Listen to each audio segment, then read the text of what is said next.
전 세계 5위의 석유 매장량을 가진 검은 황금의 땅 이라크에서 민심의 분노가 화산처럼 폭발했습니다. 기름만 주면 신도시를 지어주겠다. 그 약속을 앞세워 원유의 66%를 싹쓸이해간 중국. 하지만 탐욕의 끝에 남은 건 약속된 도시가 아니라 국민의 미래를 짓밟은 흉측한 콘크리트 잔해뿐이었습니다.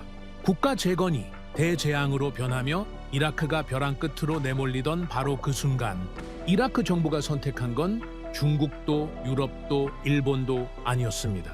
건설 역사상 단일 최대 규모 14조 7천억 원.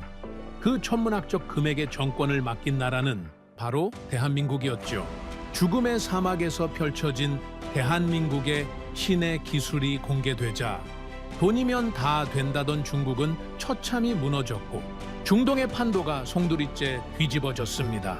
전 세계 건설사들이 군침을 흘리던 거대한 기회의 땅에서 세계 5위 석유 대국이 한국 앞에 무릎 꿇은 그 소름 돋는 반전 이야기 지금 시작합니다. 그 전에 잠깐 1초 만에 누를 수 있는 좋아요 버튼을 꾹 눌러주시면 영상 제작에 아주 큰 힘이 됩니다. 그럼 바로 시작하겠습니다. 국가가 잘못된 선택을 하면 그 대가는 누가 치릅니까? 정치인이 치릅니까? 아닙니다. 거리에선 어머니들이, 학교에선 아이들이, 완성되지 못한 도시 앞에 선 시민들이 치릅니다. 저는 카림 알하디르입니다. 이라크 정부에서 국가 재건 사업의 경제 실무를 총괄하고 있죠. 쉽게 말씀드리면 계약 구조를 설계하고 최종 판단을 보고하는 사람입니다. 서류 한 장으로 이 나라의 10년을 묶을 수도 있는 자리죠. 그래서 이 이야기를 할 자격이 있는 동시에 이 이야기의 책임에서 결코 자유로울 수 없는 사람이기도 합니다. 솔직하게 말씀드리겠습니다. 그 계약서에 서명한 사람은 바로 저였습니다. 중국과의 대규모 재건 사업이었죠. 구조는 단순했습니다. 우리는 원유를 내주고 그 대가로 도시를 받는 겁니다. 주택 10만 채, 학교, 병원, 도로, 숫자만 놓고 보면 완벽한 거래였습니다. 이라크 전역에 새로운 도시가 들어서고 국민들은 전쟁의 폐허에서 벗어나 새 삶을 시작하게 되는 거였죠. 그런데 숫자는 사막의 열기를 계산하지 못했습니다. 모래폭풍도 예측하지 못했죠. 그리고 무엇보다 약속이라는 것이 종이 위에서만 존재할 수 있다는 사실을 저는 너무 늦게 깨달았습니다. 처음에는 아무도 의심하지 않았습니다. 중국 측에서 보내온 설계도는 훌륭했죠. 프레젠테이션도 깔끔했고 일정표도 빈틈이 없어 보였습니다. 우리 내부에서도 분위기가 좋았습니다. 이번엔 진짜 되겠다. 회의실에서 그런 말이 오갔죠. 저도 그렇게 믿었습니다.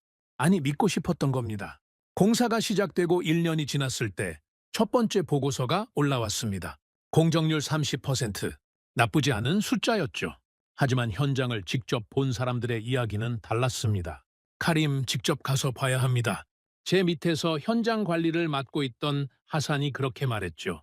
하산은 감정을 잘 드러내지 않는 사람입니다. 20년 넘게 건설 현장을 돌아다닌 베테랑이죠. 그런 사람이 얼굴에 그림자를 잔뜩 들이우고 제 사무실에 들어왔습니다.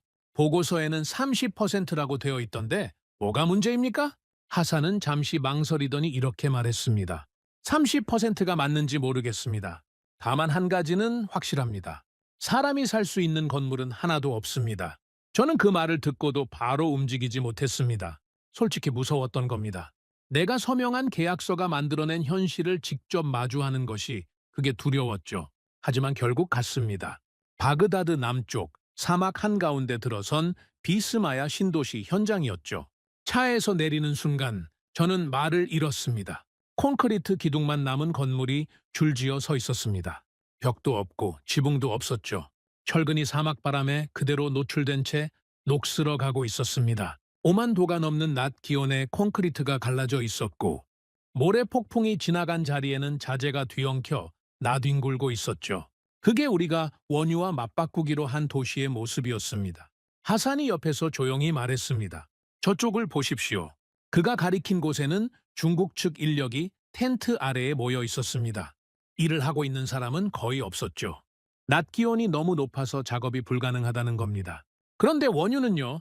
원유는 하루도 쉬지 않고 빠져나가고 있었습니다. 파이프라인은 멈추지 않았죠. 우리가 내준 것은 매일 사라지고 있는데 받기로 한 것은 사막 위에 흉물로 서 있었습니다. 이게 대체 어떻게 된 겁니까? 제가 중국 측 현장 책임자에게 물었습니다. 돌아온 대답은 이랬죠. 기후 조건이 예상보다 가혹합니다. 공정 조정이 필요합니다. 공정 조정이라 참 편리한 말이었습니다. 계약서에는 이 사막의 기온도 모래 폭풍의 빈도도 전부 명시되어 있었거든요. 그들이 몰랐을 리가 없습니다. 알면서도 그 방식을 밀어붙인 겁니다. 그리고 환경이 감당이 안 되니까 공사를 늦추는 거죠. 그런데 원유 반출 일정은 한 번도 조정된 적이 없었습니다. 저는 그날 사무실로 돌아와서 계약서를 다시 펼쳤습니다. 한 줄 한 줄 읽어 내려갔죠. 그리고 알게 되었습니다. 계약서상으로는 그들이 약속을 어긴 게 아니라는 것을, 공기 지연에 대한 페널티 조항은 허술했고 품질 기준은 모호했습니다. 그들은 약속을 어기지 않았습니다. 다만 약속을 완주하지 않았을 뿐이죠. 그리고 그 약속을 그런 구조로 맺은 사람이 누구였습니까? 저였습니다. 시간이 흐를수록 상황은 악화되었습니다. 2년이 지나고 3년이 지나도 현장은 크게 달라지지 않았죠. 완공 예정이었던 주택단지 절반 이상이 공사 중단 상태에 놓였고 그 사이 원유는 수십억 달러어치가 빠져나갔습니다. 국민들의 인내가 한계에 다다르고 있다는 건 보고서를 보지 않아도 알 수 있었습니다. 그러다 그날이 왔죠. 저는 그날 아침 창문을 열지 않았습니다. 열 필요가 없었거든요. 바그다드 중심가에서 터져나온 함성이 건물 벽을 뚫고 들어왔으니까요. 처음에는 먼 곳에서 울리는 것 같았는데 점점 가까워졌습니다. 저는 책상 앞에 앉아서 그 소리를 들었습니다. 중국은 나가라. 수천 명이 같은 말을 외치고 있었습니다. 바그다드만이 아니었죠? 바스라에서도 나자프에서도 이라크 전역의 도시에서 동시에 터져 나왔습니다. 시위대가 거리를 메웠고 경찰이 출동했고 도로가 마비됐습니다. 하산이 전화를 걸어왔습니다. 카림, 텔레비전 보고 있습니까? 보고 있습니다. 이건 선동이 아닙니다. 진짜입니다. 저도 알고 있었죠. 이건 누군가가 부추긴 게 아니었습니다. 3년 넘게 쌓여온 분노가 한꺼번에 터진 겁니다. 아이들을 보낼 학교가 없는 어머니들, 약속된 집을 받지 못한 가장들, 완성되지 않은 도시 앞에서 매일 흉물을 바라봐야 하는 주민들, 그들이 거리로 나온 겁니다. 텔레비전 화면에 한 여성이 잡혔습니다. 아이를 아는 차에 카메라를 향해 이야기하고 있었죠. 우리 아이가 다닐 학교를 지어준다고 했습니다. 3년이 지났는데 기둥밖에 없습니다. 기둥에다 아이를 앉혀 놓으란 겁니까? 저는 화면을 끌 수 없었습니다. 꺼야 할 이유가 없었죠. 그건 뉴스가 아니었으니까요. 그건 제가 서명한 계약서의 결과였습니다. 그날 밤 저는 사무실에 혼자 남아 있었습니다. 책상 위에는 중국 측과 체결한 계약서 원본이 놓여 있었죠. 수백 페이지짜리 문서입니다. 저는 그 문서의 마지막 장을 펼쳤습니다. 거기에 제 이름이 있었고 제 서명이 있었습니다. 분노를 밖으로 돌릴 수도 있었습니다. 중국이 잘못했다. 그들이 속였다. 이렇게 말할 수도 있었죠. 하지만 그건 사실이 아니었습니다. 그들은 자기들 방식대로 한 겁니다. 다만 그 방식이 이 땅에서는 통하지 않았을 뿐이죠. 그리고 그걸 확인하지 않은 채 서명한 사람은 바로 저였습니다. 그날 밤 저는 하나의 결론에 도달했습니다. 더 이상 싸게 시작하는 선택은 불가능하다는 것. 기존 방식으로는 이 나라의 신뢰를 회복할 수 없다는 것. 우리는 다시 선택해야 한다는 것. 하지만 이번에는 달라야 했습니다. 감정으로 고르면 안 됐죠. 이건 호감의 문제가 아니었으니까요. 이건 생존의 문제였습니다. 내가 다음에 서명할 그 한 장이 틀리면 이 나라는 10년을 잃습니다. 저는 펜을 내려놓고 창밖을 바라봤습니다. 바그다드의 밤은 조용해져 있었지만 그 고요함이 오히려 무거웠죠. 거리의 함성은 멈췄지만 분노는 사라지지 않았습니다. 다만 잠시 숨을 고르고 있을 뿐이었죠. 그리고 저는 알고 있었습니다. 다음 선택을 잘못하면 그 분노는 다시 돌아온다는 것을. 이번에는 구호가 아니라 이 나라 자체가 무너질 수도 있다는 것을. 그래서 저는 모든 것을 처음부터 다시 보기로 했습니다. 모든 것을 처음부터 다시 본다는 건 생각보다 고통스러운 일이었습니다. 왜냐하면 그건 내가 지금까지 해온 판단이 전부 틀렸을 수도 있다는 걸 인정하는 과정이니까요. 저는 재건 사업 전체를 재검토하라는 지시를 내렸습니다. 중국과의 기존 계약뿐 아니라 당시 이라크에 들어와 있던 모든 외국 기업과 현장을 처음부터 다시 들여다보기로 한 겁니다. 하산에게 말했죠. 모든 현장 보고서를 다시 정리하십시오. 국가별로, 공법별로, 진행률별로. 빠뜨리는 곳 없이 전부. 하사는 고개를 끄덕이면서도 조심스럽게 물었습니다. 카림, 솔직히 말해도 되겠습니까? 하십시오. 다 비슷할 겁니다. 이 사막에서 제대로 된 결과를 낸 곳은 제가 아는 한 없습니다. 저도 그렇게 생각했습니다. 아니, 거의 확신하고 있었죠. 이라크의 건설 환경이라는 게 그렇습니다. 낮 기온 50도를 넘기는 날이 1년의 절반 가까이 되고 예고 없이 모래 폭풍이 밀려옵니다. 콘크리트를 현장에서 타설하면 수분이 순식간에 증발해서 강도가 떨어지죠. 인력은 더위에 쓰러지고 장비는 모래에 파묻힙니다. 어느 나라가 와도 결국 같은 벽에 부딪히는 겁니다. 그래서 이 재검토 작업은 사실 기대 없이 시작한 것이었습니다. 형식적인 절차에 가까웠죠. 다음 선택을 하기 전에 근거를 마련해 두자. 그 정도의 마음이었습니다. 보고서가 쌓이기 시작했습니다. 하산의 팀이 현장을 돌면서 촬영한 사진, 공정률 비교표, 인력 운용 현황, 자재 수급 기록까지 책상 위에 서류가 산처럼 쌓여갔죠. 저는 그걸 하나하나 넘기면서 예상대로라는 생각을 했습니다. 지연, 부실, 중단, 재개, 다시 지연. 나라만 다르고 패턴은 똑같았으니까요. 터키 업체는 자재 수급에서 막혔고 이란 쪽은 정치적 문제로 중단과 재개를 반복하고 있었습니다. 유럽 컨소시엄은 설계는 훌륭했지만 이 기후에 적응하지 못해서 공정이 끝없이 밀리고 있었죠. 전부 다 같은 결론이었습니다. 이 사막은 누가 와도 이기지 못한다. 그런데 하산이 어느 날 서류 뭉치 하나를 따로 꺼내 제 앞에 놓았습니다. 표정이 달랐죠. 평소에 감정을 잘 드러내지 않는 사람인데 그날은 눈빛에 뭔가가 서려 있었습니다. 카림, 이건 좀 다릅니다. 뭐가 다릅니까? 한국입니다. 한국. 솔직히 말씀드리면 저는 그 순간 큰 기대를 하지 않았습니다. 한국이라는 나라에 대해 제가 아는 건 많지 않았거든요. 전자제품을 잘 만든다는 정도, 자동차 산업이 성장했다는 정도, 건설 분야에서 한국이라는 이름은 제 머릿속에 크게 자리 잡고 있지 않았죠. 중동 건설 시장에서 한국 기업이 활동하고 있다는 건 알았지만 솔직히 중국이나 유럽 업체들에 비하면 규모 면에서 비교가 될까 싶었습니다. 한국이 뭘 하고 있습니까? 하산이 사진 몇 장을 펼쳤습니다. 사막 한가운데 찍힌 항공사진이었죠. 저는 처음에 이라크 현장이 아닌 줄 알았습니다. 농담이 아닙니다. 진심으로 다른 나라의 사진이 잘못 섞여 들어온 줄 알았습니다.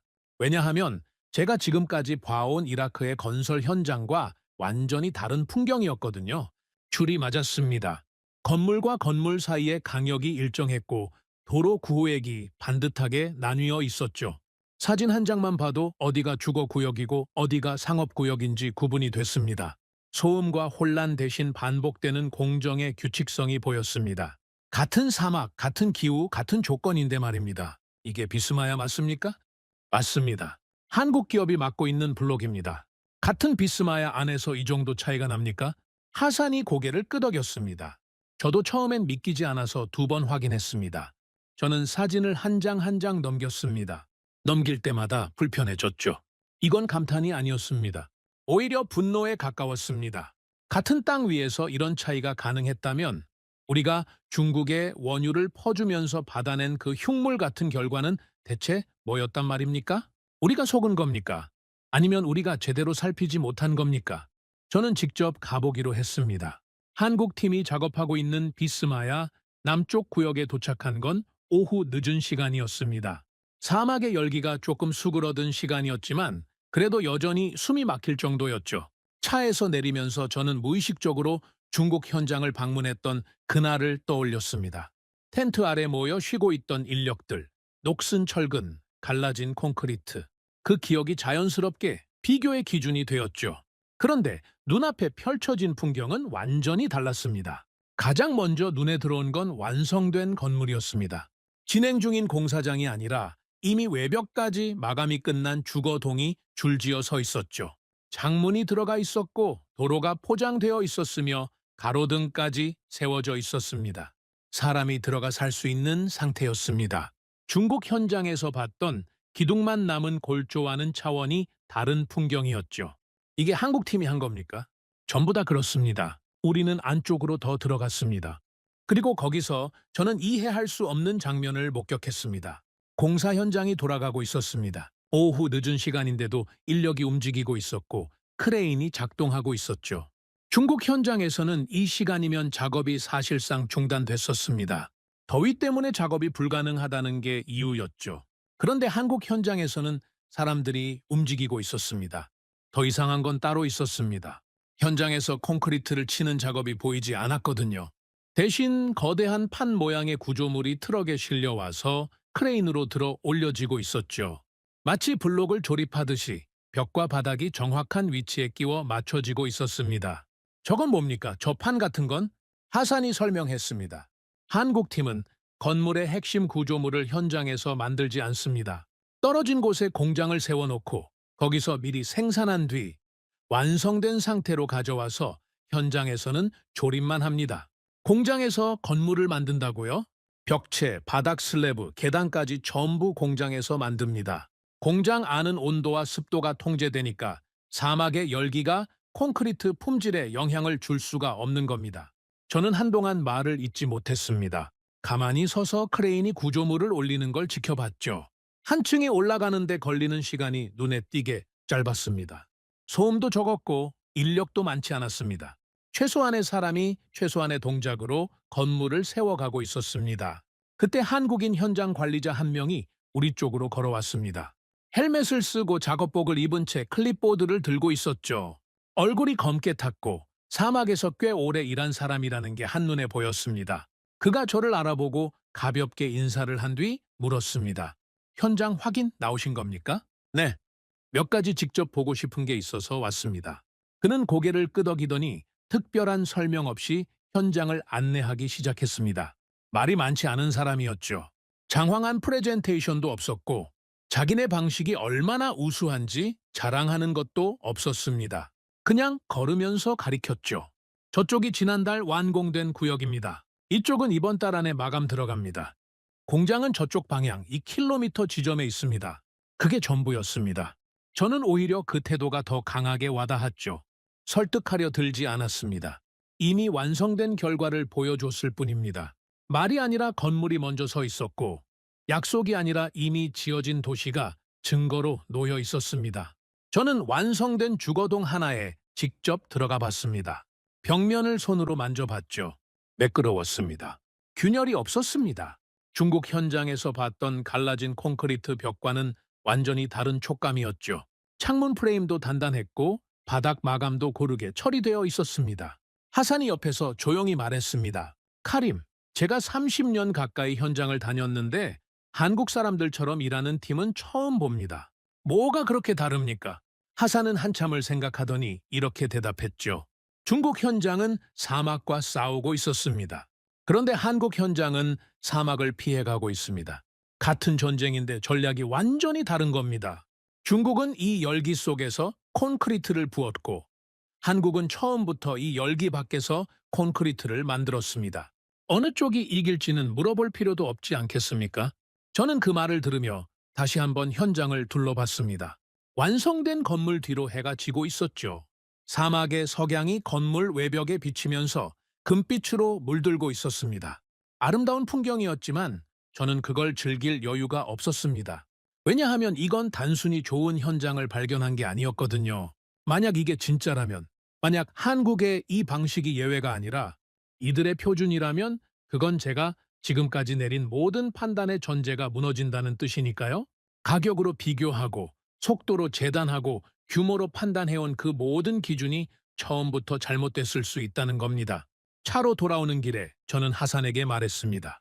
한국팀에 대한 자료를 전부 모으십시오. 이 현장의 공정 기록, 품질 검사 결과, 인력 운용 방식, 자재 수급 경로, 하나도 빠뜨리지 마십시오. 하산이 고개를 끄덕이면서 물었습니다. 한국 쪽으로 방향을 바꾸자는 겁니까? 저는 고개를 저었습니다. 아직은 모릅니다. 오늘 본 것이 진짜인지 아닌지를 먼저 확인해야죠. 한 번의 방문으로 국가의 방향을 바꿀 순 없습니다. 그건 제 진심이었습니다. 한국이라는 나라에 대한 호감으로 판단을 흔들 수는 없었죠. 이건 감정의 문제가 아니라 증거의 문제였으니까요. 하지만 동시에 저는 이미 알고 있었습니다. 내 안에서 무언가가 바뀌기 시작했다는 걸. 지금까지는 다음 파트너를 고르는 게 숙제라고 생각했습니다. 그런데 오늘 이후로 질문 자체가 바뀌어 버렸죠. 한국이 보여준 이 결과가 예외적인 행운인지 아니면 반복 가능한 시스템인지 그걸 밝혀내는 것이 이제 제가 해야 할 가장 중요한 일이 되었습니다. 바그다드로 돌아오는 차 안에서 저는 창밖을 바라봤습니다. 사막이 어둠 속으로 잠기고 있었죠.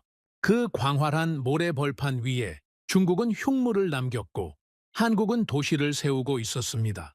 같은 땅, 같은 하늘, 같은 바람 아래에서 그 차이가 어디서 오는 건지 저는 아직 정확히 알지 못했습니다. 하지만 반드시 알아내야 했죠. 왜냐하면 이번에 틀리면 다음은 없으니까요. 자료가 모이기 시작하자 저는 더 이상 감정으로 판단할 수 없다는 걸 깨달았습니다. 현장에서 느낀 인상이 아무리 강렬해도 그건 인상일 뿐이죠. 국가의 방향을 바꾸려면 인상이 아니라 숫자가 필요했습니다. 비교할 수 있는, 반박할 수 없는 냉정한 숫자 말입니다. 저는 하산에게 지시했습니다. 중국 현장과 한국 현장을 완전히 동일한 기준으로 비교하라고. 속도, 품질, 공정관리, 인력 운용, 자재 수급, 리스크 대응. 항목 하나도 빠뜨리지 말고 전부 숫자로 정리하라고 했죠. 감정 넣지 마십시오. 한국이 좋아 보인다, 중국이 나빠 보인다. 그런 판단 다 빼십시오. 숫자만 놓으십시오. 하산은 고개를 끄덕이고 팀을 꾸렸습니다. 일주일 뒤 비교 보고서 초안이 제 책상 위에 올라왔죠. 저는 그걸 펴들고 읽기 시작했습니다. 그리고 첫 페이지부터 손이 멈췄습니다. 공정률? 같은 기간 동안 중국 현장의 공정률은 38%, 한국 현장은 72%, 거의 2배 차이였습니다. 물론 맡은 블록의 규모가 다르니까 단순 비교는 위험하죠. 그래서 저는 단위 면적당 완공률로 다시 환산해 봤습니다. 결과는 더 벌어졌습니다. 한국 현장이 단위 면적 기준으로 중국 현장의 2배 반에 가까운 효율을 보여주고 있었죠. 품질. 이건 숫자보다 더 명확했습니다. 중국 현장에서 시공된 건물의 구조 강도 검사 결과를 보니 기준치를 밑도는 항목이 12건, 균열 보고가 37건, 한국 현장에서는 기준치 미달이 0건, 균열 보고가 3건이었습니다. 3건도 마감자의 단계에서 발생한 경미한 수준이었죠. 구조적 결함은 단 한 건도 없었습니다. 저는 보고서를 내려놓고 잠시 눈을 감았습니다. 이건 뭡니까? 이 격차는 대체 어디서 오는 겁니까? 하산을 불렀습니다. 이 숫자 검증했습니까? 2번 했습니다. 현장 실사팀이 따로 교차 확인까지 했습니다. 혹시 한국 측에서 자료를 손본 건 아닙니까? 하산이 고개를 저었습니다. 우리 팀이 직접 측정한 겁니다. 한국 측 자료는 참고만 했고 수치는 전부 우리 기준으로 뽑았습니다. 저는 더 이상 의심할 근거가 없었습니다. 하지만 숫자만으로는 충분하지 않았죠. 왜 이런 차이가 나는지 그 원인을 알아야 했습니다. 숫자는 결과를 말해주지만 원인을 말해주지는 않으니까요. 그래서 저는 다시 현장에 갔습니다. 이번에는 비교를 위해서였죠. 하루에 2곳을 돌았습니다. 오전에 중국 현장, 오후에 한국 현장, 같은 날 같은 눈으로 보는 겁니다. 중국 현장에 먼저 갔습니다. 마침 모래폭풍 경보가 떨어진 직후였죠. 현장은 사실상 마비 상태였습니다. 장비 위에 방수포를 덮어놓고 인력 대부분이 숙소로 철수한 상태였죠. 현장 책임자에게 물었습니다. 복구에 얼마나 걸립니까? 모래를 치우고 장비를 점검하면 이틀 정도 걸립니다. 이틀이요? 사막이니까요. 어쩔 수 없습니다. 어쩔 수 없다. 이 사막에서 그 말을 몇 번이나 들었는지 모릅니다. 기온이 높아서 어쩔 수 없고, 모래가 날려서 어쩔 수 없고, 인력이 버티질 못해서 어쩔 수 없다.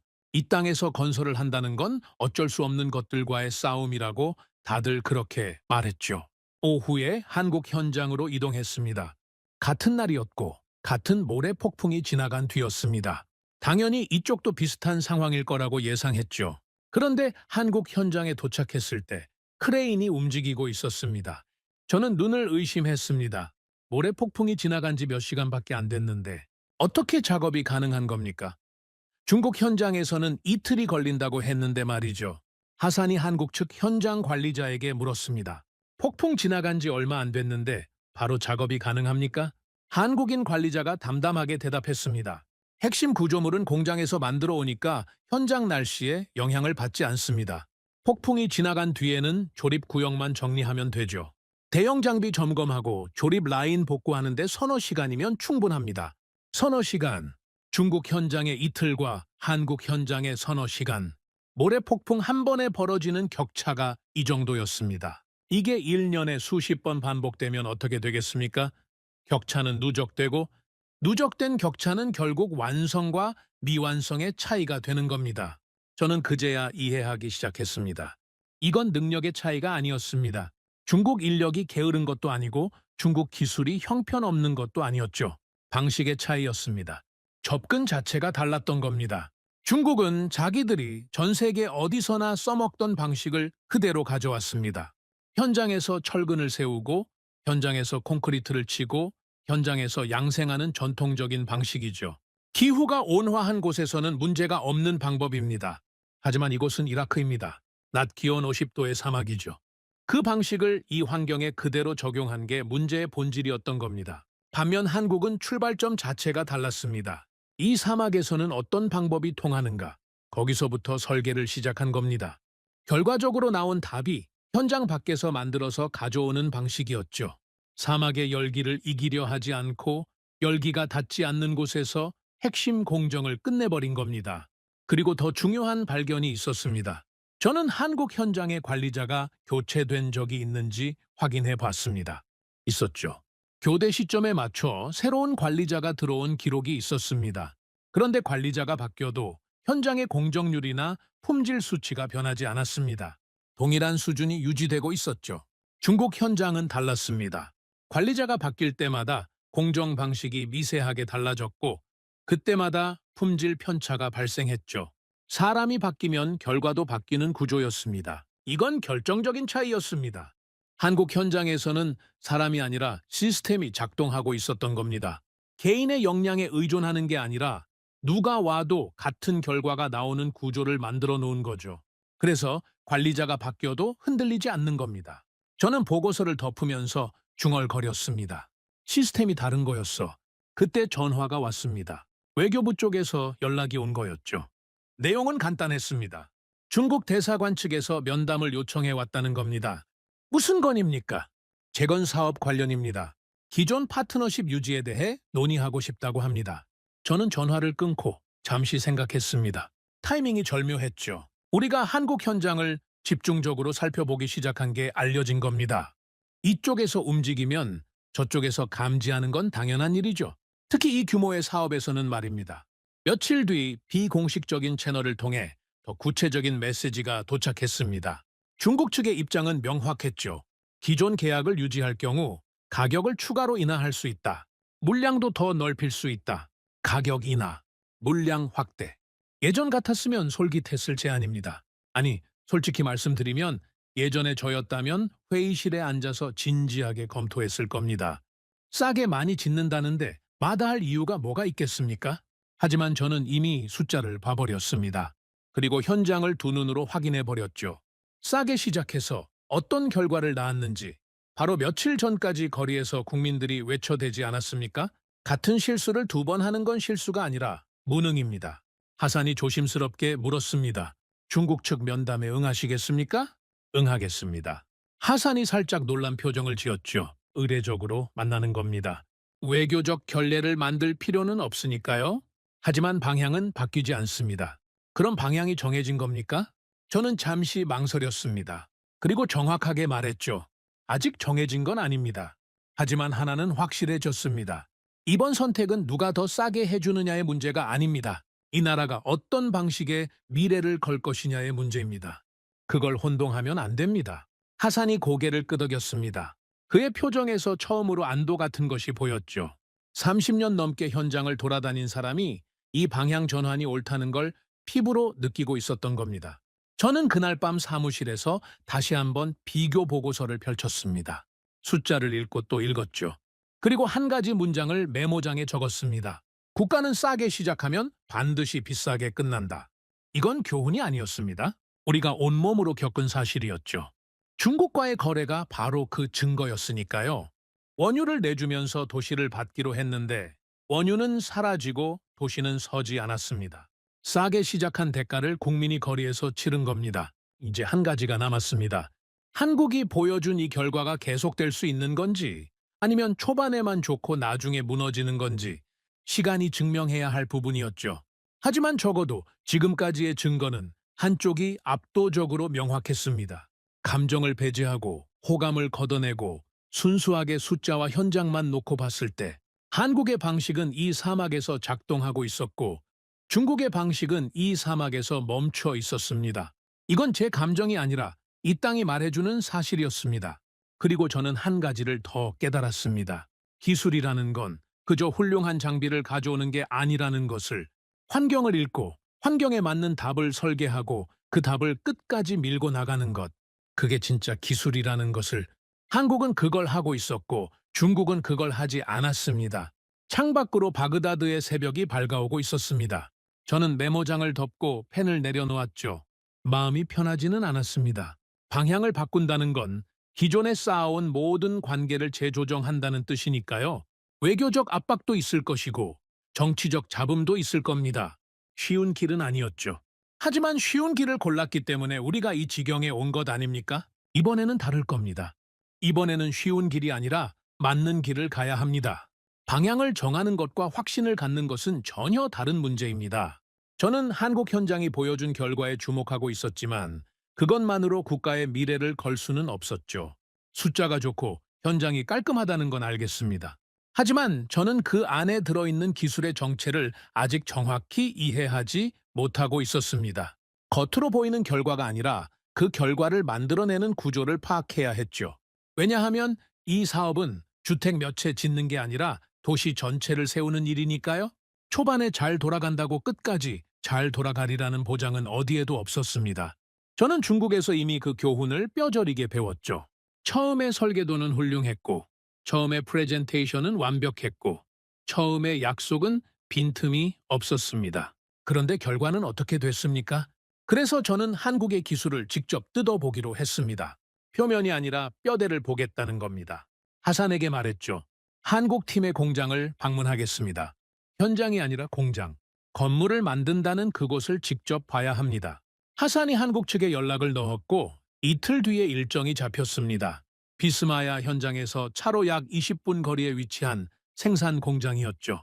저는 그날 아침 일찍 출발했습니다.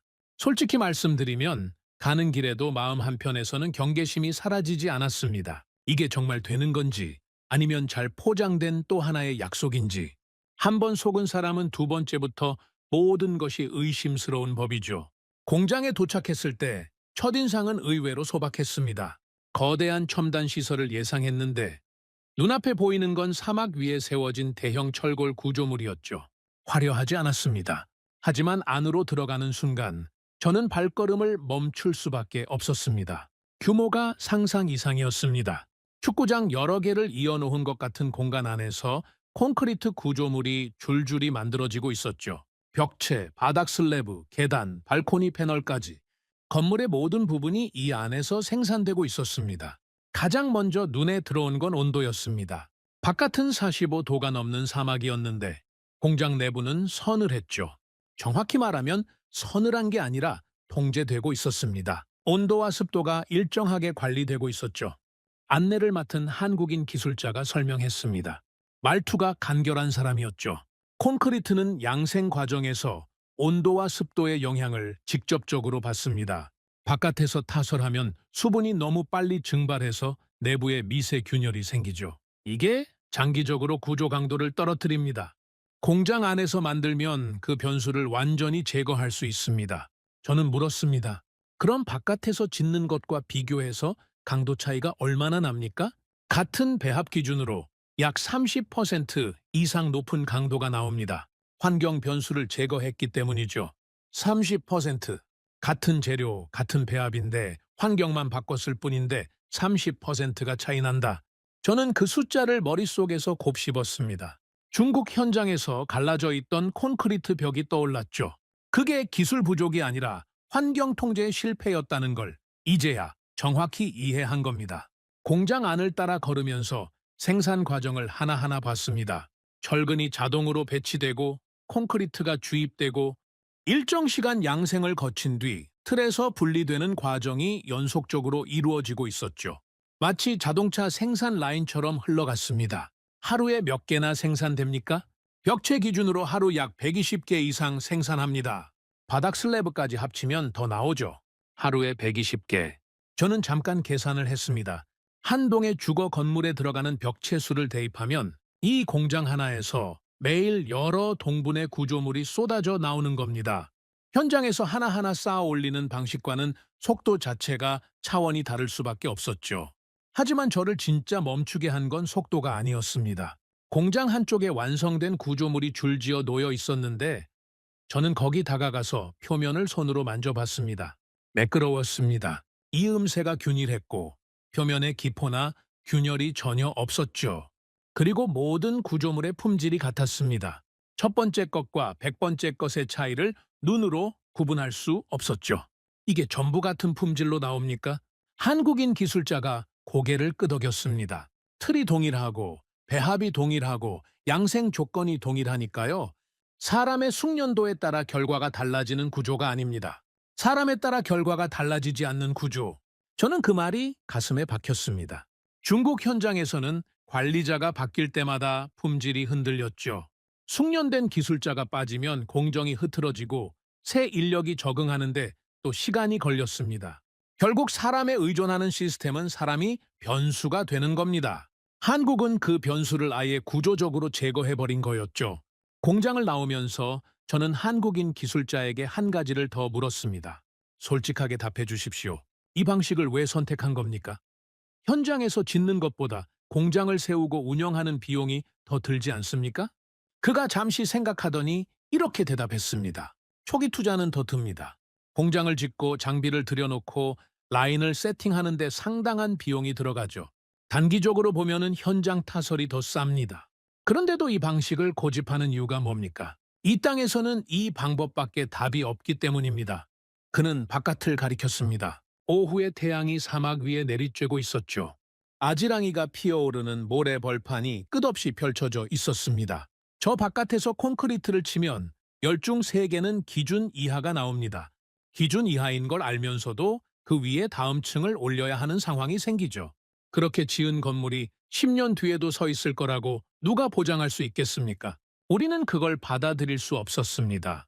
저는 아무 말도 하지 못했습니다. 그가 한 말의 무게가 천천히 내려앉았죠. 그건 기술 자랑이 아니었습니다. 그건 철학이었습니다. 이 사막의 조건을 인정하고 그 조건 안에서 타협하지 않을 방법을 찾아낸 거였죠. 싸게 가는 게 아니라 이 환경에서 유일하게 맞는 길을 선택한 겁니다. 비용이 더 들더라도 차로 돌아오면서 하산이 말했습니다. 카림 아까 그 기술자 말 들으셨죠? 초기 투자가 더 든다고 했습니다. 내부 보고할 때 그 부분이 걸릴 겁니다. 윗선에서는 당연히 비용부터 따질 테니까요. 맞는 말이었습니다. 정부 내부에서 이 방식을 받아들이게 하려면 초기 비용이 더 높다는 점을 설명해야 했죠. 그리고 그 설명을 듣는 사람들 대부분은 현장을 직접 본 적이 없는 사람들입니다. 숫자만 보는 사람들이죠. 하산, 그러면 이렇게 물어봅시다. 중국 방식으로 지은 건물이 10년 뒤에 보수 없이 서 있을 수 있겠습니까? 하산이 고개를 저었습니다. 불가능합니다. 이미 균열 보고가 수십 건 들어와 있습니다. 그 보수 비용은 누가 댑니까? 우리가 대야죠. 그럼 처음에 싸게 지어도 나중에 보수하고 재시공하고 부실을 메꾸는 데 드는 비용까지 합치면 결국 얼마가 됩니까? 하산은 대답하지 못했습니다. 계산할 필요도 없었죠. 답은 뻔했으니까요. 싸게 시작한 건물은 반드시 비싸게 끝납니다. 우리는 이미 그걸 경험했으니까요.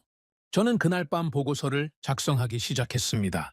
한국의 기술 방식에 대한 분석 보고서였죠. 감정을 철저히 배제하고 숫자와 구조만으로 논리를 세웠습니다. 하지만 보고서 마지막에 저는 한 줄을 추가했습니다. 기술이란 자연을 이기는 힘이 아니라 자연을 계산에 넣는 지혜입니다. 한국은 이 사막을 계산에 넣었고 그래서 이 사막에서 유일하게 작동하는 방식을 만들어냈습니다. 이건 제 감상이 아니었습니다. 현장이 증명하고 있는 사실이었죠. 하지만 사실을 확인하는 것과 그 사실을 관철시키는 것은 완전히 다른 차원의 싸움이었습니다. 한국의 기술이 맞다는 걸 제가 아무리 확신해도 그걸 정부 전체가 받아들이게 만드는 건 또 다른 문제였죠. 특히 중국이 가만히 있지 않을 거라는 건 누구나 예상할 수 있는 일이었습니다. 그리고 제 예상은 정확했습니다.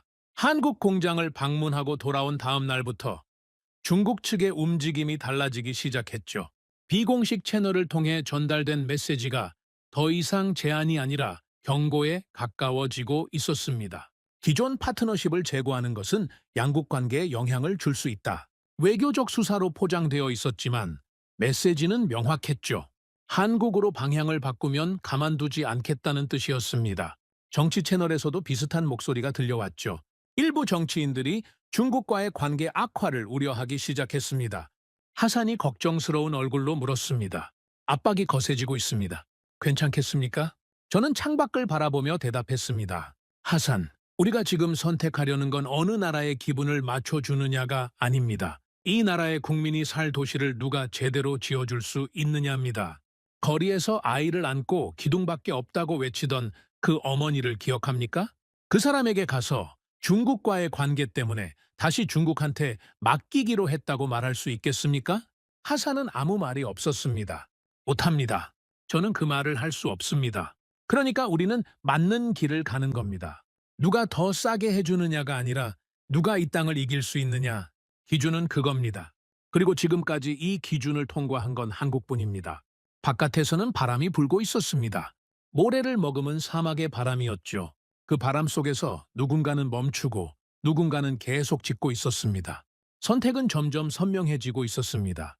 중국의 방역은 제가 예상한 것보다 빠르고 그리고 훨씬 조직적이었습니다.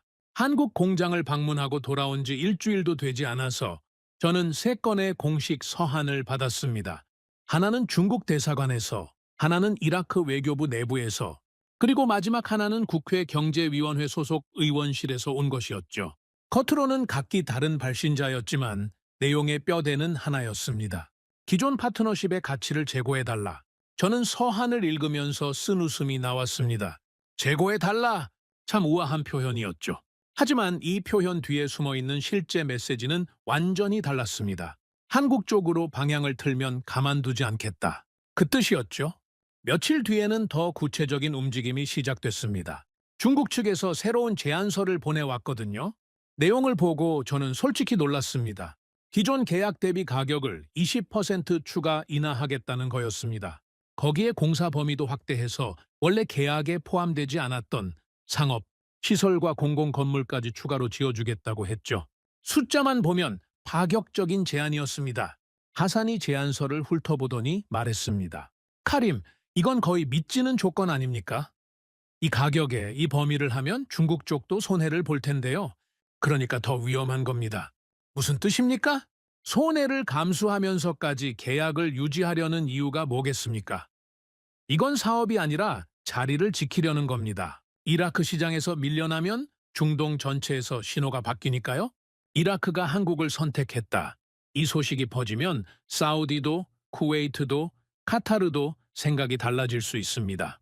중국 입장에서는 그걸 막기 위해서 이 정도 손해는 감수하겠다는 거죠. 저는 제안서를 덮었습니다. 하산에게 말했죠. 이 제안을 받아들이면 어떻게 되는지 한번 생각해 봅시다. 가격은 내려가죠. 범위는 넓어지죠. 숫자만 보면 우리한테 이득입니다. 하지만 방식이 바뀝니까? 현장에서 50도 열기 속에 콘크리트를 치는 그 방식이 바뀝니까?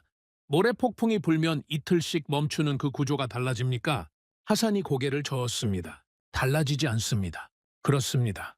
가격을 아무리 내려도 방식이 같으면 결과도 같습니다. 3년 전에 우리가 본 바로 그 흉물이 다시 반복되는 겁니다. 다만 이번에는 더 넓은 면적에 더 많은 원유를 내주고 나서 말이죠. 하산이 한숨을 쉬면서 물었습니다. 그런데 윗선에서는 이 숫자를 무시하기 어려울 겁니다. 20% 이내 범위 확대까지. 보고서에 올라가면 흔들리는 사람이 분명히 나옵니다. 맞는 말이었습니다. 저도 그게 걱정이었죠. 현장을 직접 본 사람은 알지만 회의실에서 숫자만 보는 사람에게는 20% 인하가 매력적으로 보일 수밖에 없으니까요. 그 사람들에게 갈라진 콘크리트 벽의 촉감을 전달할 방법은 없었습니다. 서류에는 촉감이 담기지 않으니까요. 정치적 압박도 점점 구체화되었습니다.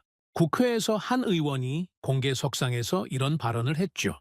검증되지 않은 새로운 파트너에게 국가의 핵심 사업을 맡기는 것은 모험이다. 기존의 안정적 관계를 유지하면서 개선점을 찾는 것이 현명한 접근이다. 검증되지 않은 파트너, 안정적 관계.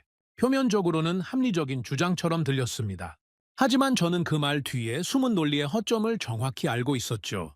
안정적 관계라고요? 거리에서 국민이 중국은 나가라고 외쳤는데 그게 안정적 관계였습니까? 기둥만 남은 건물 앞에서 어머니가 울고 있었는데 그게 안정이었습니까? 언론에서도 비슷한 목소리가 나오기 시작했습니다. 일부 매체에서 재건 사업의 급격한 방향 전환은 리스크가 크다는 논조의 기사가 실렸죠. 직접적으로 한국을 비판하지는 않았지만 분위기를 만들고 있었습니다. 기존 파트너를 유지하는 게 안전하다는 방향으로 여론을 끌고 가려는 움직임이었죠. 우연이라고 보기엔 타이밍이 너무 절묘했습니다. 하지만 정치의 세계에서는 현장의 진실보다 회의실의 논리가 더 힘을 가질 때가 있습니다. 저는 그걸 알고 있었고 그래서 더 조심해야 했죠. 그 와중에 저는 한 가지를 확인하고 싶었습니다. 이 모든 압박이 벌어지는 동안 한국 현장에서는 무슨 일이 일어나고 있는지. 왜냐하면 정치적 소음이 커지면 현장도 영향을 받기 마련이거든요. 계약이 흔들릴 수 있다는 소문이 돌면 인력이 동요하고 공정이 느려지고 자재 발주가 지연됩니다. 어느 나라 기업이든 그런 상황에서는 방어적으로 움직이게 되죠. 속도를 줄이고 투자를 보류하고 상황을 관망합니다. 당연한 반응입니다. 저라도 그렇게 했을 겁니다. 저는 하산에게 물었습니다. 한국 현장 최근 공정 보고서 가져와 보십시오. 하산이 가져온 보고서를 펼쳐봤습니다. 저는 숫자를 확인하고 나서 한 번 더 확인했습니다. 그리고 하산에게 물었죠. 이 숫자가 맞습니까? 맞습니다. 제가 직접 현장에서 뽑아온 겁니다. 공정률이 떨어지지 않았습니다. 지난달과 동일한 속도로 진행되고 있었죠. 아니, 정확히 말하면 미세하게 올라가 있었습니다. 정치적 압박이 최고조에 달한 그 기간 동안 한국 현장은 단 하루도 공정을 멈추지 않았습니다. 저는 직접 확인하러 갔습니다. 현장에 도착했을 때 예상대로 크레인이 움직이고 있었죠. 트럭이 공장에서 구조물을 실어 나르고 있었고 조립 라인은 평소와 다름없이 돌아가고 있었습니다. 마치 바깥 세상의 소음이 이 현장에는 전혀 닿지 않는 것 같았습니다. 한국인 현장 소장을 만났습니다. 지난번에 공장을 안내해 준 것과는 다른 사람이었죠. 나이가 좀 더 있어 보이는 과묵한 인상의 사람이었습니다. 얼굴과 팔이 검게 타 있었고 작업복에 모래먼지가 배어 있었습니다.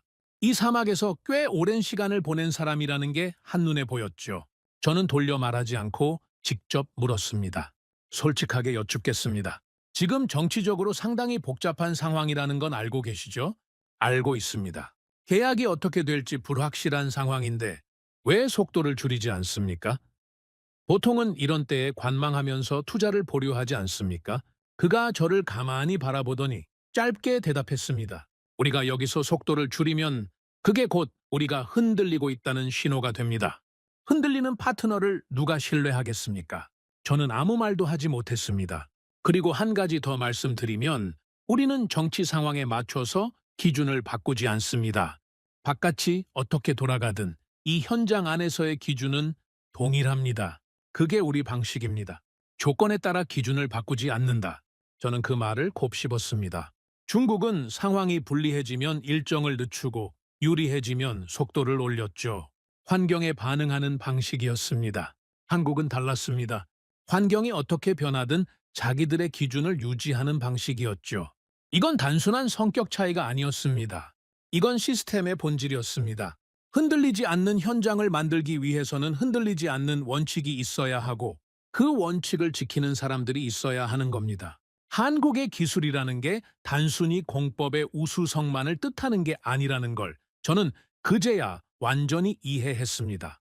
기술은 공법이기도 하지만 동시에 태도이기도 했던 거죠. 현장을 돌아보면서 저는 한 가지 장면을 더 목격했습니다. 한국인 기술자 한 명이 이라크인 노동자 옆에 쪼그려 앉아서 도면을 펴놓고 뭔가를 설명하고 있었죠. 언어가 완벽하게 통하지는 않는 것 같았습니다. 손짓과 그림을 섞어가면서 이야기하고 있었거든요. 하지만 그 이라크인 노동자의 표정에는 짜증이나 답답함이 없었습니다. 오히려 집중하고 있었죠. 이해하려고 노력하고 있었습니다. 하산이 그 장면을 보면서 말했습니다. 중국 현장에서는 저런 모습을 본 적이 없습니다. 중국 쪽은 자기들끼리 일하고 이라크 인력은 단순 노동만 시켰죠. 기술 이전이랄 게 전혀 없었습니다. 저는 그 말을 듣고 고개를 끄덕였습니다. 한국 사람들은 이 사막에서 건물만 짓고 있는 게 아니었습니다. 함께 일하는 방법을 만들고 있었죠. 떠난 뒤에도 남는 것을 만들고 있었던 겁니다. 현장을 나서면서 저는 뒤를 돌아봤습니다. 한국인 기술자들이 여전히 일하고 있었죠. 사막의 열기 속에서, 정치적 불확실성 속에서 그들은 같은 속도로, 같은 기준으로, 같은 일을 하고 있었습니다. 계약이 유지될지, 취소될지, 어떻게 될지 모르는 상황에서도 말입니다. 그 뒷모습이 오래 남았습니다. 바그다드로 돌아오는 길에 전화가 한 통 왔습니다. 외교부 차관보였죠. 카림, 중국 측 대사가 직접 면담을 요청했습니다. 이번에는 거절하기 어려울 겁니다. 알겠습니다. 일정 잡아주십시오. 전화를 끊고 하산이 물었습니다. 면담에서 뭐라고 하실 겁니까? 들을 겁니다.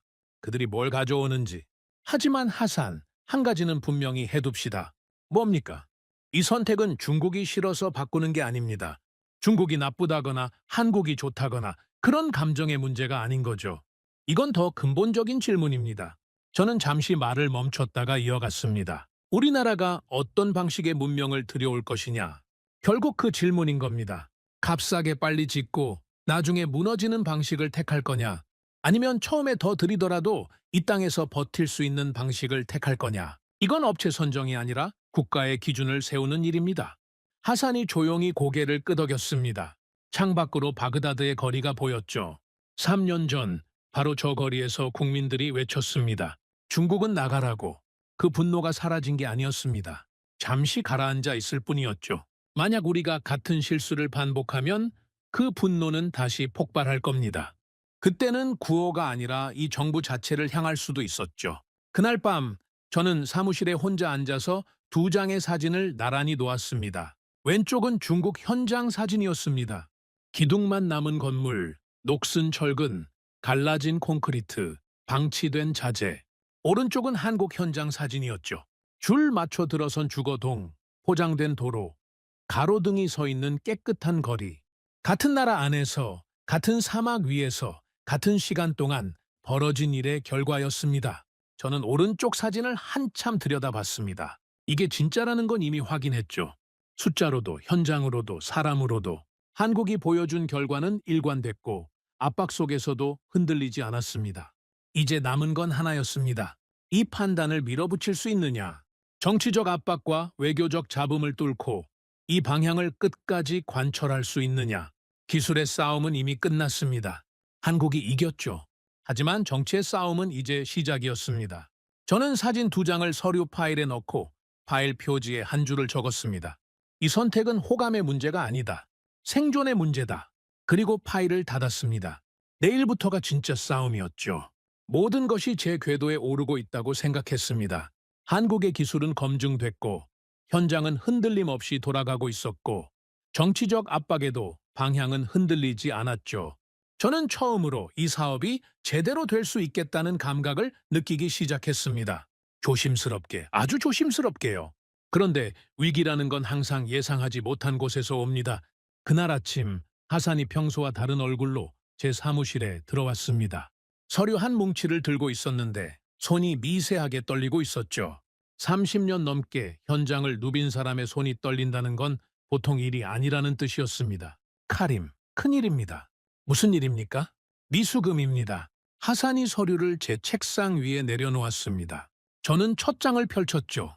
숫자를 보는 순간 눈앞이 하얘졌습니다. 약 8,400억 원.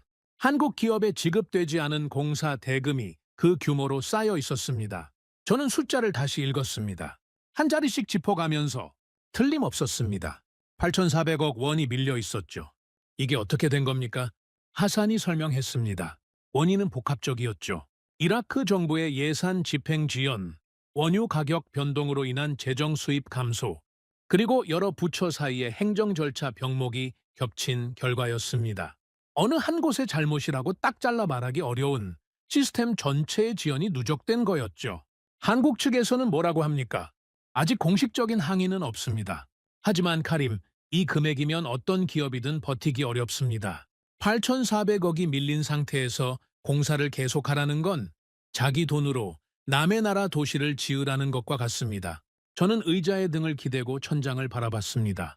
머릿속에서 최악의 시나리오가 돌아가기 시작했죠. 한국이 떠난다. 공사 대금을 받지 못한 상태에서 한국 기업이 철수를 결정한다. 명분은 충분합니다. 어느 나라 기업이든 이 정도 미수금이면 사업을 중단할 권리가 있죠. 계약서에도 그런 조항이 있을 겁니다. 지급 지연이 일정 기간을 넘기면 시공사는 공사를 중단하고 철수할 수 있다. 법적으로, 도의적으로 어떤 기준으로 봐도 한국 측의 잘못은 없습니다. 그러면 어떻게 됩니까? 비스마야 현장이 멈춥니다. 크레인이 멈추고 트럭이 멈추고 공장이 멈춥니다. 지금까지 쌓아올린 모든 것이 그 자리에서 정지하는 거죠. 완성된 건물은 사람이 들어가지 못한 채 사막 바람을 맞고 진행 중인 블록은 골조만 남은 채 방치됩니다. 중국이 남긴 흉물과 똑같은 풍경이 되는 겁니다. 다만 이번에는 변명할 수도 없죠. 중국 때는 그래도 그들의 기술이 부족했다고 말할 수 있었습니다. 하지만 이번에는 한국의 기술은 완벽했습니다. 문제는 우리였죠. 돈을 제때 주지 못한 건 우리니까요. 그리고 가장 두려운 건 그 다음이었습니다. 한국이 떠나면 다음에 누가 오겠습니까? 어느 나라, 어느 기업이 이라크를 믿고 들어오겠습니까? 중국한테 당하고 한국한테 돈도 못 주는 나라. 그 낙인이 찍히면 우리는 다시는 제대로 된 파트너를 구하지 못할 수도 있었습니다. 저는 두 손으로 얼굴을 감쌌습니다. 하산이 조용히 서 있었죠. 솔직히 두려웠습니다. 이 이야기를 하면서 처음으로 이 말을 합니다. 저는 그 순간 진심으로 두려웠습니다. 지금까지는 판단의 무게가 무거웠지만 그래도 방향이 보였죠. 한국이라는 답이 있었으니까요. 그런데 이 순간은 달랐습니다. 답을 찾아놓고도 그 답을 지킬 수 없게 되는 그런 종류의 두려움이었습니다. 내가 아무리 옳은 판단을 해도 돈이 없으면 아무것도 안 된다. 그 냉혹한 현실이 목을 조여왔죠. 며칠이 지나도 상황은 나아지지 않았습니다. 재정부에 긴급 예산 집행을 요청했지만 돌아온 답변은 검토 중이었죠. 검토 중이라는 말이 이라크 관료 사회에서 무엇을 의미하는지는 설명할 필요도 없을 겁니다. 빠르면 몇 주, 느리면 몇 달. 한국 기업이 그 시간을 기다려줄 거라는 보장은 어디에도 없었습니다. 저는 한국 측 현장 소장에게 면담을 요청했습니다. 이 상황을 숨기거나 돌려 말할 생각은 없었죠. 솔직하게 이야기하는 것 말고는 제가 할 수 있는 게 없었으니까요. 면담 장소는 비스마야 현장 사무실이었습니다. 작은 컨테이너 건물이었죠. 에어컨이 돌아가고는 있었지만 사막의 열기를 완전히 막지는 못해서 실내에도 미세한 더위가 남아 있었습니다. 한국인 소장이 맞은편에 앉았죠. 그 과묵한 표정은 여전했습니다. 저는 단도직입적으로 말했습니다. 미수금 상황에 대해 이야기하러 왔습니다. 현재 밀린 금액이 상당하다는 건 알고 계실 겁니다. 알고 있습니다. 솔직히 말씀드리겠습니다. 지금 당장 이 문제를 해결할 수 있는 확실한 방법이 없습니다. 재정부의 요청은 넣었지만 시간이 걸릴 겁니다. 얼마나 걸릴지는 저도 장담할 수 없습니다. 저는 잠시 말을 멈췄습니다. 그리고 가장 하기 싫었던 말을 했죠. 만약 이 상황에서 철수를 결정하신다면 저는 그것을 막을 명분이 없습니다. 계약상으로도 충분한 사유가 됩니다. 한국인 소장은 아무 말 없이 저를 바라봤습니다. 꽤 긴 침묵이었죠. 컨테이너 밖에서 크레인이 움직이는 소리가 들렸습니다. 아직 현장은 돌아가고 있었습니다. 그가 입을 열었습니다. 한 가지 여쭤보겠습니다. 하십시오. 이라크 정부는 이 사업을 계속할 의지가 있습니까? 있습니다. 그건 제가 보장합니다. 지급은 결국 이루어집니까? 반드시. 시기의 문제일 뿐 지급하지 않겠다는 게 아닙니다. 그가 다시 침묵했습니다. 그리고 천천히 말했죠. 저희 본사에서도 이 상황을 주시하고 있습니다. 이 규모의 미수금이면 경영진에서 철수를 논의하는 게 당연한 수순이죠. 저는 심장이 내려앉는 느낌이었습니다. 하지만 그가 말을 이었습니다. 여기서 떠나면 지금까지 쌓은 모든 것이 무너집니다. 우리가 증명해 온 것, 이 사막에서 만들어낸 모든 결과가 사라지는 겁니다. 그건 우리도 원하지 않습니다. 저는 숨을 참고 들었습니다. 그래서 저희는 본사와 협의해서 당분간 자체 자금으로 공정을 유지하기로 했습니다. 공사를 멈추지 않겠습니다. 저는 한동안 말을 잇지 못했습니다. 자체 자금으로 유지한다. 8,400억 원을 받지 못한 상태에서 자기 돈을 들여서 남의 나라 도시를 계속 짓겠다는 겁니다. 이게 사업적으로 합리적인 판단입니까? 아닙니다. 어떤 교과서를 펼쳐봐도 이건 맞지 않는 결정이죠. 미수금이 이 규모면 철수가 정답입니다. 그런데 한국은 남겠다고 했습니다. 저는 그제야 깨달았습니다. 이건 사업이 아니었습니다. 적어도 한국 사람들에게 이건 단순한 사업이 아니었던 거죠. 그들에게 이 현장은 자기들의 기술과 방식과 철학을 증명하는 장소였던 겁니다. 여기서 물러나면 기술이 무너지는 게 아니라 자기들이 믿어온 모든 것이 무너지는 거였죠. 그래서 남은 겁니다. 돈 때문이 아니라 자기들이 세워온 것을 지키기 위해서. 면담을 마치고 컨테이너를 나서는데 현장에서 크레인 소리가 들렸습니다. 트럭이 구조물을 실어 나르고 있었고 한국인 기술자들이 이라크인 노동자들과 함께 조립 작업을 하고 있었죠. 8,400억 원이 밀린 상태에서 이 사람들은 여전히 일하고 있었습니다. 아무 일 없다는 듯이. 아니, 아무 일 없는 게 아니라 일이 있어도 멈추지 않는 거였죠. 저는 그 장면을 보면서 눈시울이 뜨거워지는 걸 느꼈습니다. 빠르게 걸어서 채 올라탔죠. 하산이 운전석에서 제 표정을 살피더니 물었습니다. 어떻게 됐습니까? 한국은 남는답니다. 정말입니까? 자체 자금으로 공정을 유지하겠다고 했습니다. 하산이 한참 동안 아무 말이 없었습니다. 그리고 조용히 말했죠. 그 사람들 대단합니다. 저는 고개를 끄덕였습니다. 하지만 대단하다는 말로는 부족했습니다. 이건 대단함의 문제가 아니었죠. 이건 신뢰의 문제였습니다. 한국은 우리를 믿고 남은 겁니다. 이라크가 결국은 약속을 지킬 거라고, 이 사업이 끝까지 갈 거라고 믿은 겁니다. 그 믿음의 무게가 8,400억 원이었죠? 그리고 그 믿음에 응답하지 못하면 저는 이 자리에 앉아 있을 자격이 없었습니다. 바그다드로 돌아오자마자 저는 재정부 장관에게 직접 면담을 요청했습니다. 비서실을 통하지 않고 직접 전화를 걸었죠. 전례 없는 일이었습니다. 장관님, 비스마야 미수금 건으로 직접 뵙겠습니다. 내일 시간을 내주십시오. 카림, 그건 절차가 있습니다. 검토 중이라고. 장관님, 한국 기업이 8,400억 원을 받지 못한 상태에서 자기 돈으로 우리나라 도시를 짓고 있습니다. 그들이 우리를 믿고 남아 있는 겁니다. 우리가 그 믿음에 검토 중으로 답하면 이 나라는 다시는 신뢰받지 못할 겁니다. 전화 너머로 침묵이 흘렀습니다. 그리고 장관이 말했죠. 내일 오전에 오십시오. 전화를 끊고 저는 창밖을 바라봤습니다.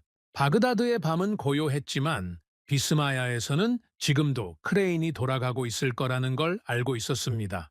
돈을 받지 못하면서도 떠나지 않으면서도 기준을 낮추지 않으면서도 한국은 거기 있었습니다. 기술의 시험은 모래폭풍 속에서 끝났고 태도의 시험은 정치적 압박 속에서 끝났습니다. 그리고 지금 신뢰의 시험이 진행 중이었죠. 한국은 이 시험도 통과하고 있었습니다. 아니, 통과하는 정도가 아니었습니다.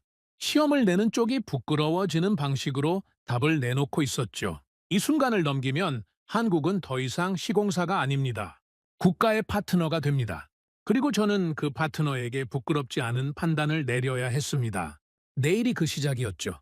재정부 장관과의 면담은 예상보다 길어졌습니다. 2시간 넘게 이야기했죠. 저는 숫자를 가져갔고 사진을 가져갔고 비교 보고서를 가져갔습니다. 그리고 마지막에 한 가지를 더 가져갔죠. 비스마야 현장에서 찍은 짧은 영상이었습니다. 8,400억 원을 받지 못한 상태에서도 크레인이 돌아가고 있는 한국 현장의 영상. 장관은 영상을 보고 나서 한참 동안 말이 없었습니다. 그리고 한마디 했죠. 이 사람들이 진짜 자기 돈으로 짓고 있단 말입니까? 그렇습니다. 장관이 고개를 저었습니다. 믿기지 않는다는 표정이었죠. 하지만 믿기지 않는 것과 사실이 아닌 것은 다릅니다. 이건 사실이었고 그 사실의 무게 앞에서 장관도 결국 움직였습니다.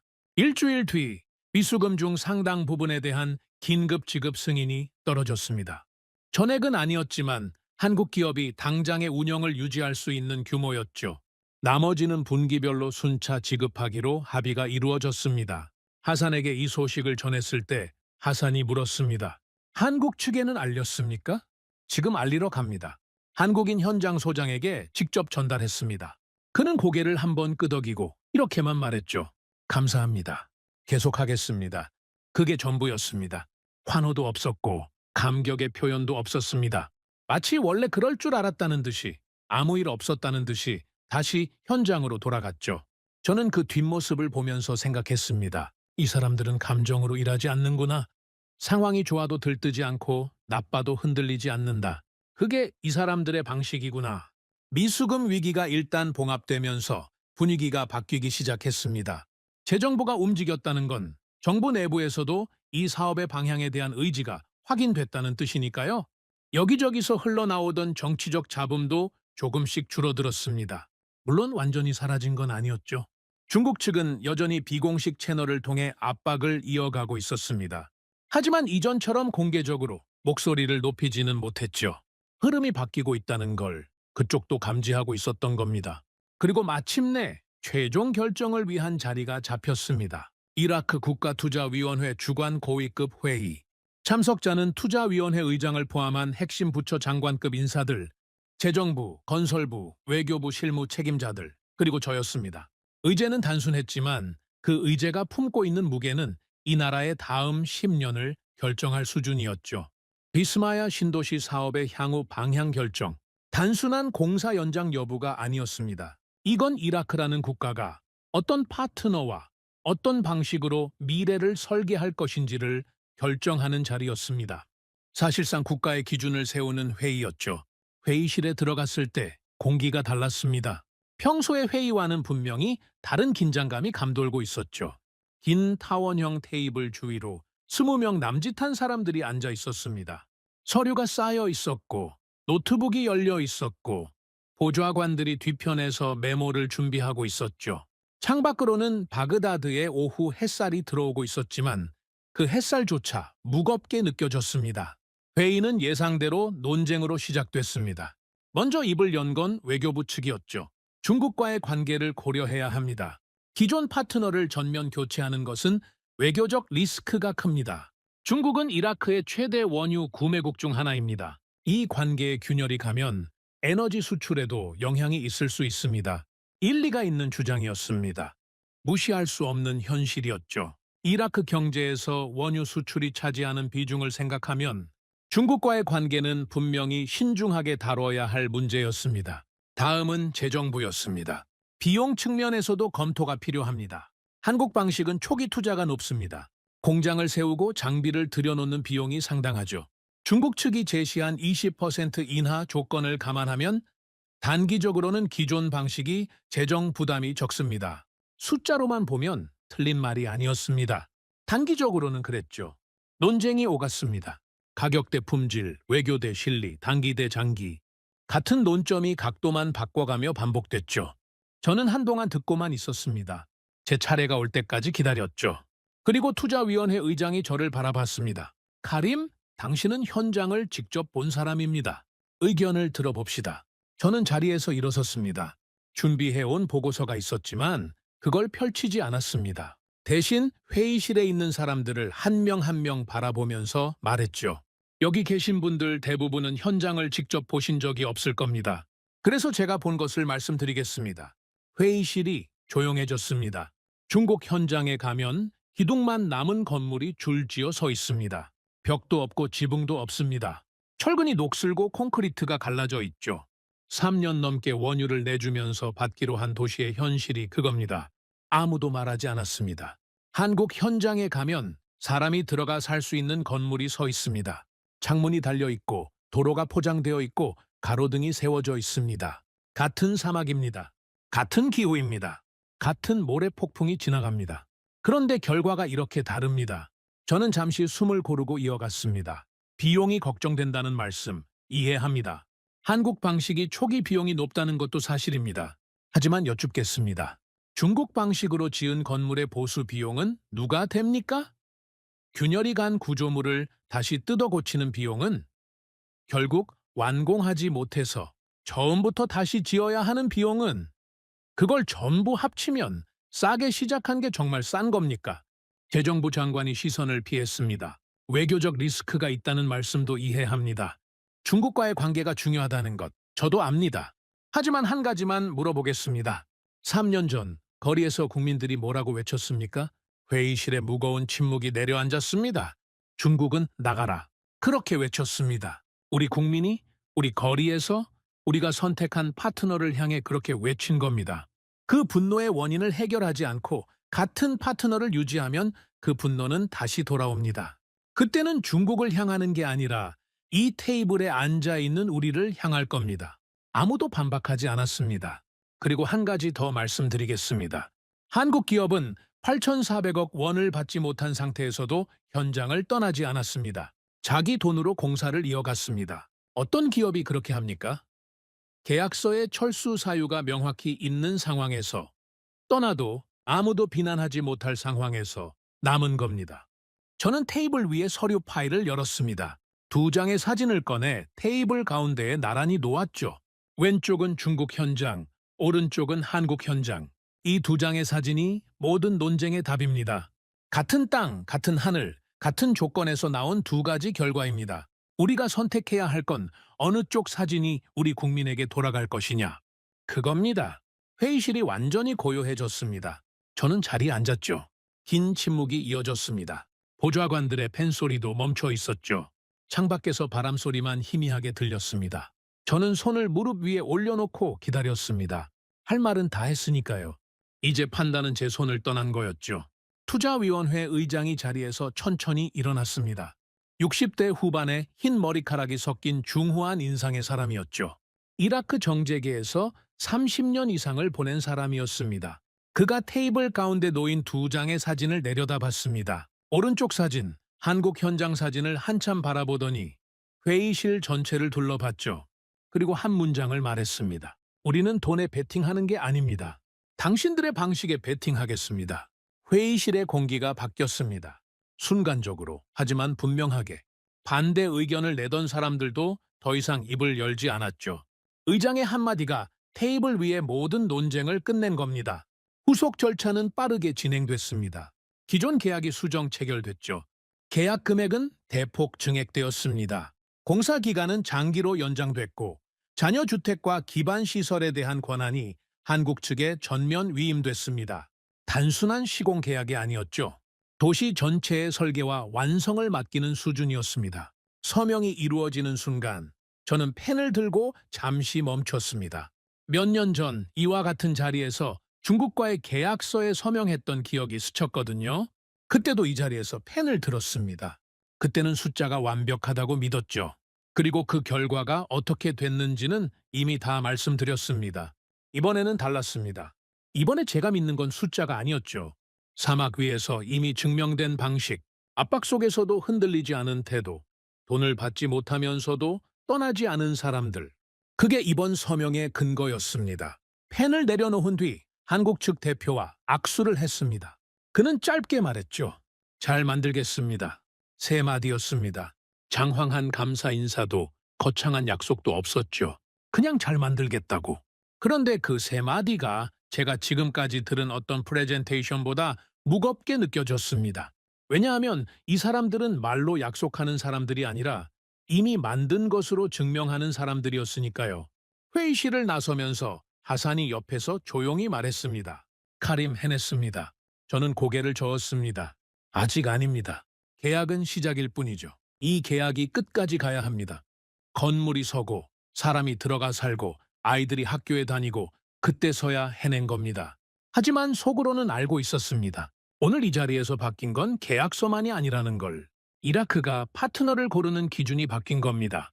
누가 싸게 해주느냐가 아니라 누가 끝까지 남느냐. 이제 그게 우리의 기준이 됐죠.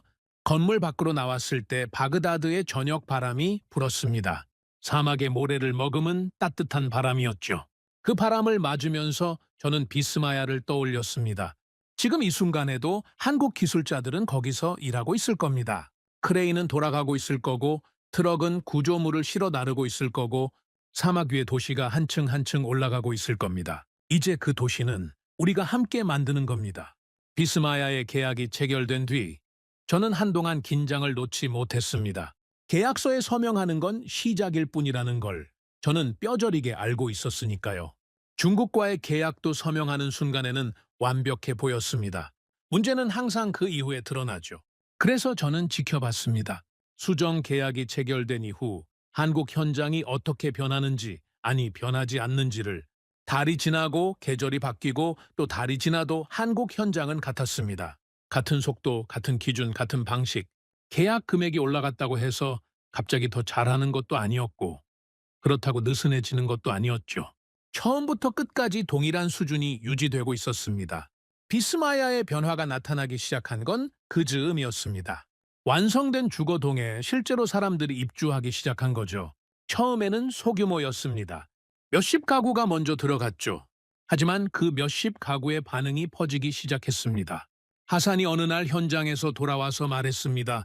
카림, 입주한 주민들 반응을 직접 들어봤습니다. 어떻습니까? 한 가장이 이렇게 말하더군요. 처음에는 믿지 않았다고. 또 기둥만 세워놓고 끝나는 줄 알았다고. 그런데 진짜 집이 완성되어 있으니까 열쇠를 받는 순간 손이 떨렸답니다. 저는 그 말을 듣고 한참 동안 아무 말도 하지 못했습니다. 기둥만 세워놓고 끝나는 줄 알았다. 그게 이라크 국민이 자기 나라의 재건 사업에 갖고 있는 기대치였던 겁니다. 기대가 아니라 체념이었죠. 우리가 국민에게 안겨준 게 그거였습니다. 약속은 지켜지지 않는다는 학습.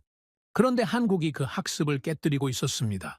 실제로 완성된 집을 넘겨주는 것으로 입주가 확대되면서 비스마야는 점점 도시의 모습을 갖춰가기 시작했습니다.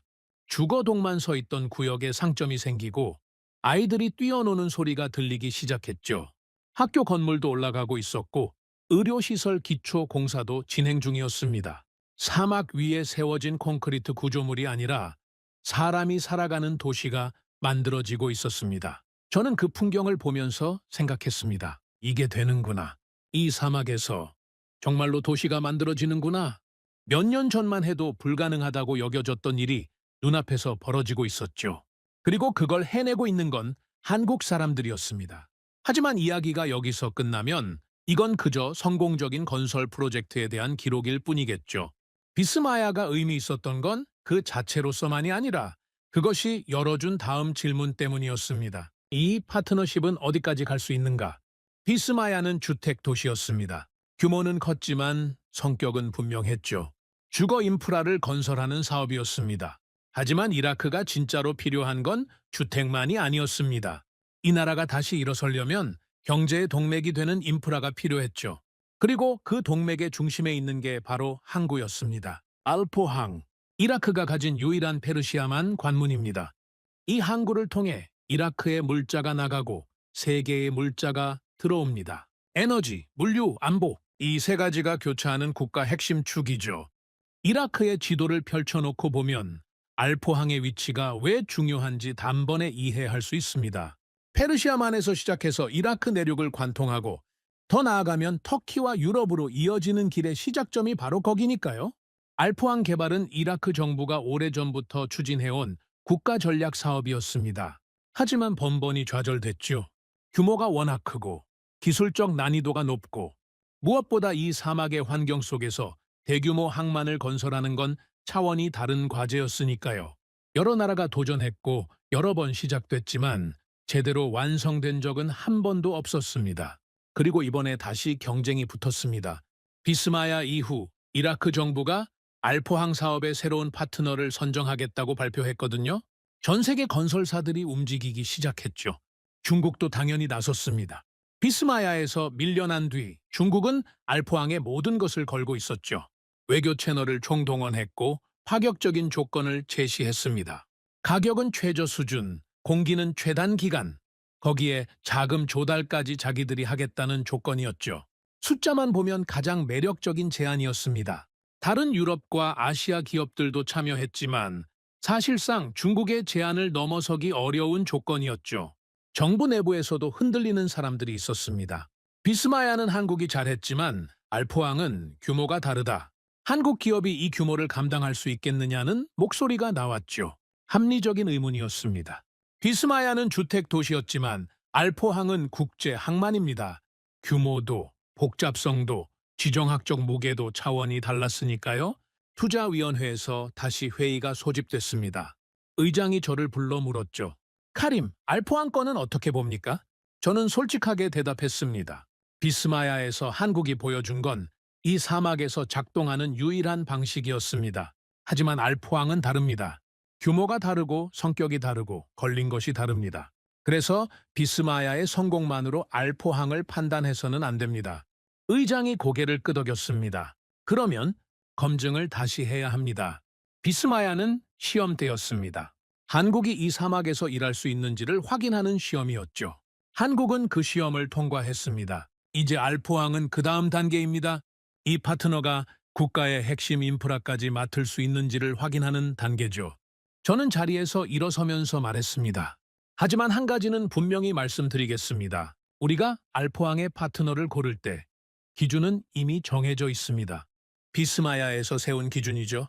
누가 싸게 하느냐가 아니라 누가 이 땅에서 끝까지 해내느냐. 이 기준을 바꿀 이유는 없습니다. 검토가 시작됐습니다. 저는 하산과 함께 모든 후보의 제안서를 분석했죠. 중국의 제안은 숫자상으로 여전히 가장 매력적이었습니다. 하지만 저는 숫자 뒤에 숨어 있는 것을 봤죠. 같은 방식이었습니다. 현장 타설, 환경 변수에 대한 대비 부재, 사람에 의존하는 구조. 비스마야에서 실패한 바로 그 방식이 포장만 바뀐 차에 다시 올라온 거였습니다. 한국 측의 제안은 달랐습니다. 가격은 중국보다 높았죠. 공기도 더 길었습니다. 하지만 제안서 안에는 비스마야에서 쌓은 경험이 녹아 있었습니다. 이 사막의 기후를 전제로 한 설계, 공장 생산 방식의 항만 구조물 적용, 환경 변수를 구조적으로 제거하는 공정 계획, 그리고 무엇보다 이미 이 땅에서 증명된 실적이 있었죠. 제가 최종 분석 보고서를 투자위원회에 제출했을 때 결론은 명확했습니다. 비스마야가 의심을 지웠다면 알포항은 의심의 관을 닫아야 합니다. 투자위원회의 결정은 생각보다 빠르게 나왔습니다. 길고 격렬한 논쟁이 있을 거라고 예상했는데 이번에는 달랐죠. 비스마야의 경험이 말해주고 있었으니까요. 숫자와 논리로 싸울 때는 끝이 없지만 이미 완성된 도시가 증거로 서 있으면 논쟁이 짧아집니다. 한국이 다시 선택됐습니다. 이 결정이 갖는 의미는 비스마야 때와는 차원이 달랐습니다. 비스마야는 주택 사업이었죠. 하지만 알포항은 국가의 관문입니다. 경제의 동맥이고 안보의 축이며 이라크가 세계와 연결되는 창구죠. 그 핵심 인프라를 한국에 맡긴다는 건 한국을 단순한 시공사가 아니라 국가 전략의 파트너로 인정한다는 뜻이었습니다. 그리고 더 큰 그림이 있었습니다. 알포항은 그 자체로 끝나는 게 아니었거든요.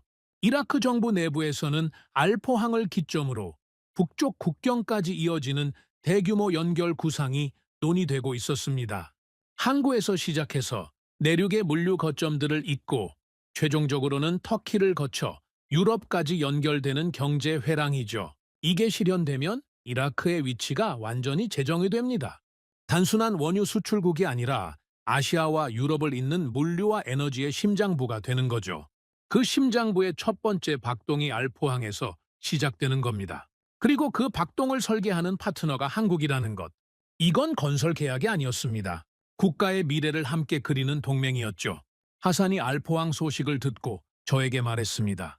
카림, 처음에 한국 현장 사진을 제 앞에 놓았을 때 기억합니까? 저는 그때 이렇게까지 될 줄 몰랐습니다. 저도 몰랐습니다. 그런데 한 가지 묻겠습니다. 이 선택이 정말 맞는 겁니까? 후회하지 않을 자신이 있습니까? 저는 잠시 생각했습니다.